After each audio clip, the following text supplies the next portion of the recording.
Yo, what is up guys? It's Pedro here. In today's video, we have some good news. Jordan Magee was back at practice today. Kliff Kingsbury talked. We're going to talk about that and some other news as well. If you guys are new, make sure to subscribe, hit that like button and that notification bell as well. All those things are free. It really does help out a ton.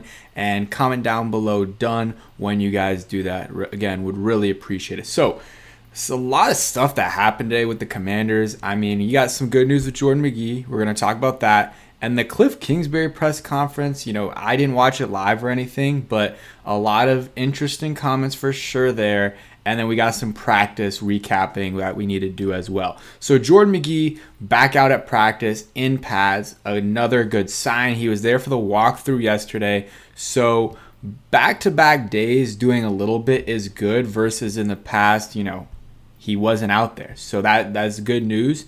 And, it just seen, let's see the progression. I doubt he plays on Monday. But, again, it is Monday. So, you have more time versus, all right, it's, Saturday. But at this point, we're already at Friday. So, you have Friday to Saturday, Saturday to Sunday. You got 3 days. So, you don't have a lot of time for him to get back. And I doubt that, he's been out, 2-ish weeks. You don't want to have him rush back after only a couple practices and re-injure himself. But at the same time, Jordan Magee needs to play football.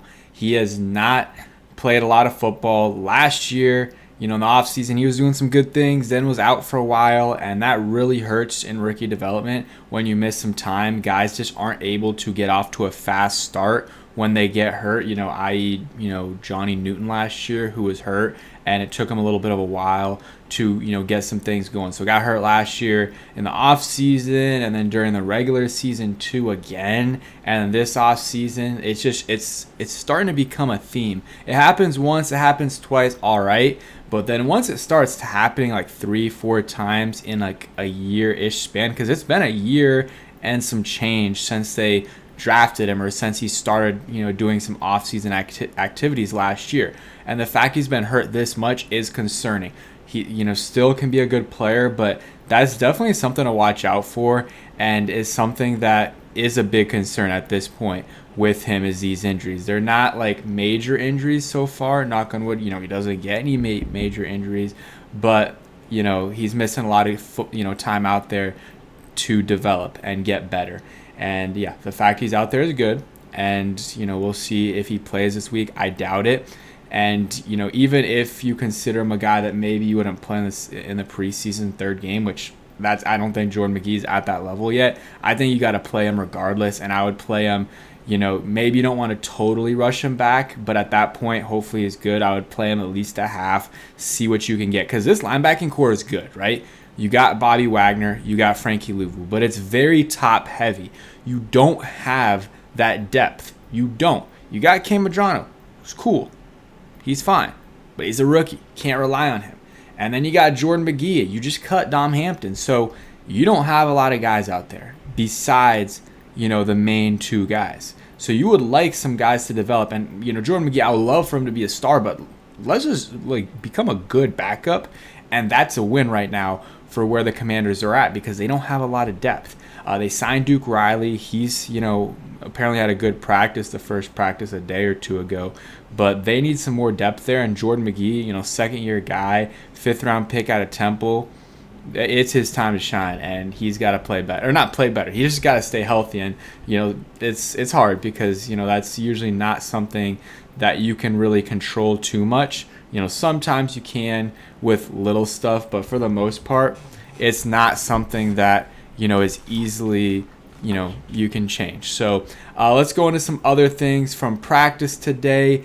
JaCoby Brooks had a nice catch on a deep crosser for a big gain. So our guy JaCoby Brooks, he's putting together some more, good practices, and he had a really good preseason game. And he helped himself there. He had a really good start to camp and then kind of tailed off and then had a little bit of a resurgence in the last, week or so with the preseason and some other performances, and now he's balling out. So let's see what he can do in this week's preseason game on Monday. It's a big game for him. It's a big game for the other guys too, for, because JaCoby Brooks is trending in the right direction. But when someone's trending in the right direction, that's not good for some other guys. That means they're not how they've been playing is trending in the wrong direction, but their chances of making the roster is going down if JaCoby Brooks keeps balling out. So guys need to step up. Jalen Lane and Luke McCaffrey, they're pretty safe in terms of making the roster, but would like to see them ball out a little bit more. Then you got other guys, KJ Osborne, Michael Gallup, I was going to say Michael Strachan, but he just got released. But there's other guys in there as well. Like I said, Chris Moore. There's some guys competing for some roster spots there.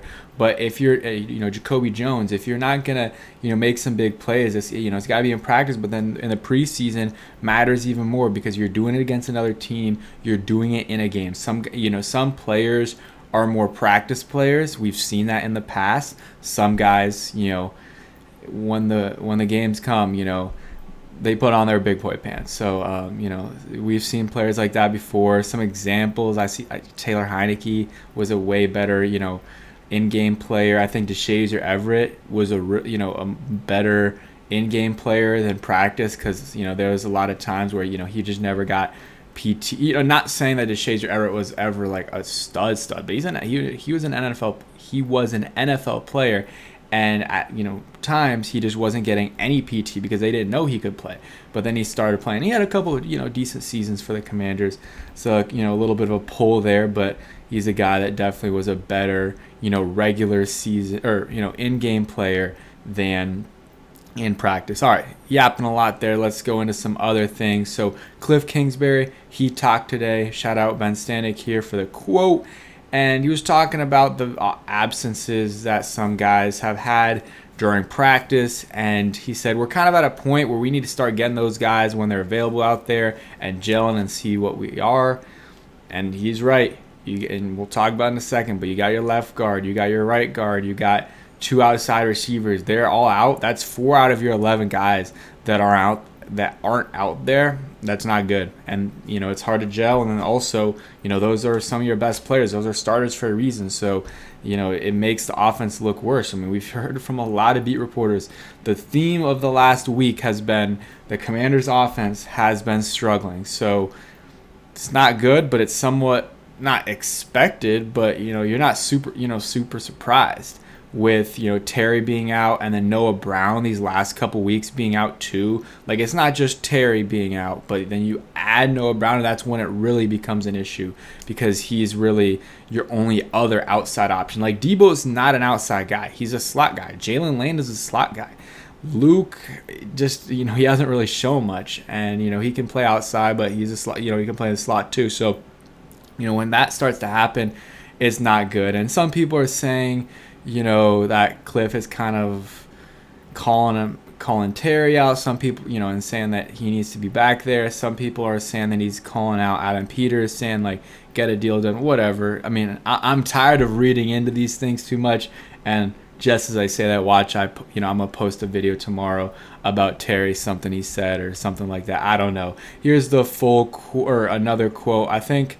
Or he was asked about how the offense is coming together. Shout out to Nicky Giovanni there. I think that's a work in progress. There's no doubt. I think until we get some of those other pieces back, we're going to know exactly what we are. When you don't have your projected top 2 receivers and the 2 guards, it's not going to give you really a chance to gel or really build that relationship until you get everybody else on the grass. So that's something we have to get over the next 3 weeks. So that was what he had to say. And, it does make sense.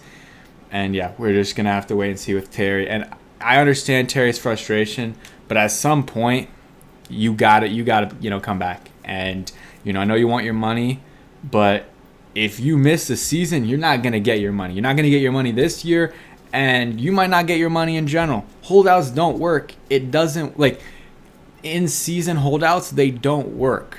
It's very rarely, like Le'Veon Bell, look at what happened to him. And I know everyone always talks about that. Sat out, missed a full season. So, not only does he miss that money for the season, but all those stats, and maybe he would have won something. And, teams look at you a little bit differently. And I know he still got paid by the Jets, I believe. I know it was between like the Jets and the Ravens, but then he chose the Jets. He got paid there, just didn't do well. Who knows if it was because of that one season off.